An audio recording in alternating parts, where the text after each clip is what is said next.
रास्ते में तो मेरे पास पुस्तक नहीं है, मेरे डेरे पर चलो, पुस्तक देखकर सब ठीक ठीक बतला दूंगा। डाकू उनके साथ साथ चलने लगा। डेरे पर पहुंचकर पंडित जी ने किसी से कुछ कहा नहीं, पुस्तक बाहर निकाली और वो डाकू को भगवान श्री कृष्ण और बलराम की रूप माधुरी सुनाने लगे।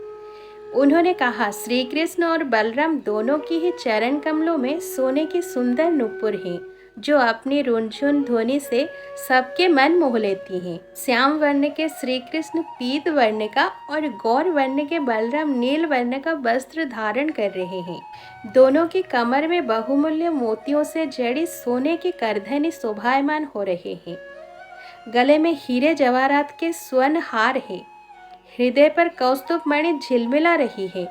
ऐसी मणि जगत में कहीं और नहीं होगी। कलाई में रत्न जटित सोने की कंकण, कान में मणि कुंडल, सिर पर मनोहर मोहन चूड़ा, घुंघराले काले काले बाल, ललाट पर कस्तूरी का तिलक, होठों पर मंद मंद मुस्कान, आंखों से मानो आनंद और प्रेम का वर्षा हो रही हो।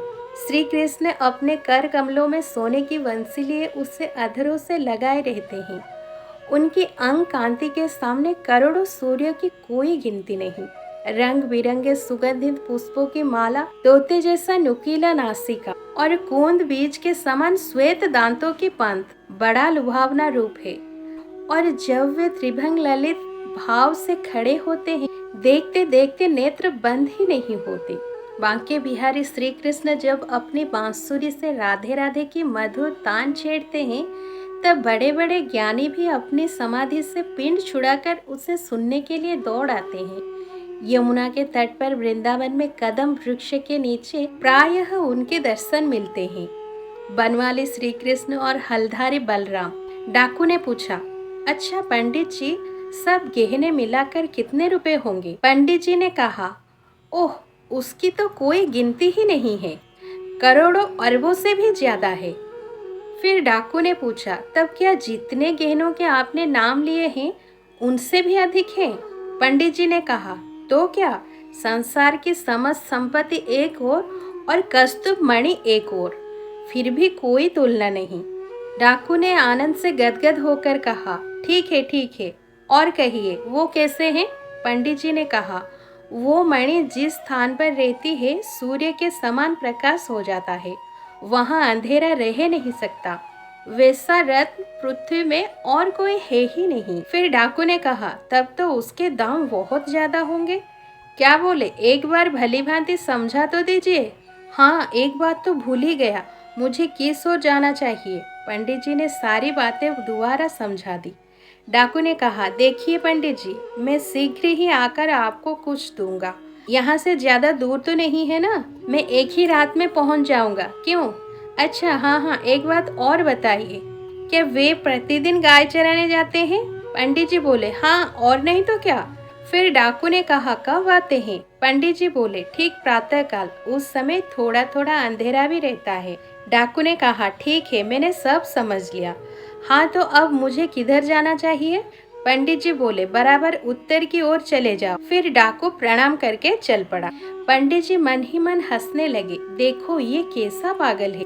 फिर थोड़ी देर बाद उन्होंने सोचा कि ये मूर्ख 2-4 दिन तो ढूंढने का प्रयत्न करेगा, फिर लौटकर कहीं ये मुझ पर अत्याचार करने लगा तो। किंतु नहीं, ये बड़ा विश्वासी है, लौटकर आएगा तो एक रास्ता और बतला दूंगा। ये 2-4 दिन भटकेगा, तब तक मैं कथा समाप्त करके यहाँ से चलता बनूंगा।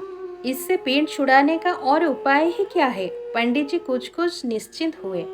डाकू अपने घर गया। उसकी भूख, प्यास, नींद सब उड़ गई। वो दिन रात गहनों की बात सोचा करता। चमकीले गहनों से लदे दोनों मनहरण बालक उसकी आंखों के सामने नाचते रहते। डाकू के मन में एक ही धुन थी। अंधेरा हुआ। डाकू ने लाठी उठाकर कंधे पर रखी। वो उत्तर दिशा की ओर चल पड़ा। वो उत्तर भी उसकी अपनी धुन का ही था। दूसरों की देखने में शायद वो दक्षिण ही जा रहा हो। उसे इस बात का भी पता नहीं था कि उसके पैर धरती पर पड़ रहे हैं या कांटों पर। चलते चलते एक स्थान पर डाकू की आंख खुली। उसने देखा बड़ा सुंदर हरा भरा वन था। एक नदी भी कलकल करती बह रही थी। उसने निश्चय किया, यही है। परंतु वो कदम का पेड़ कहाँ? डाकू बड़ी सावधानी के साथ एक एक वृक्ष के पास जाकर कदम को पहचानने की चेष्टा करने लगा। अंत में वहां से एक कदम का पेड़ मिल ही गया। अब उसके आनंद की सीमा ना रही। उसने संतोष की सांस ली और आसपास आंखें दौड़ाई। एक छोटा सा पर्वत, घना जंगल और गायों के चरने का मैदान भी दिख गया। हरी हरी धूप रात के स्वाभाविक अंधेरों में घुल मिल गई थी। फिर भी उसके मन के सामने गायों की चरने और चराने वाले की एक छटा छिटक ही गई। अब डाकू के मन में एक ही विचार था, कब सवेरा हो, कब अपना काम बने। वो एक एक क्षण सावधानी से देखता और सोचता कि आज सवेरा होने में कितनी देर हो रही है। ज्यों-ज्यों रात बीतती त्यों-त्यों उसकी चिंता, उद्वेग, उत्तेजना, आग्रह और आकुलता बढ़ती ही जाती।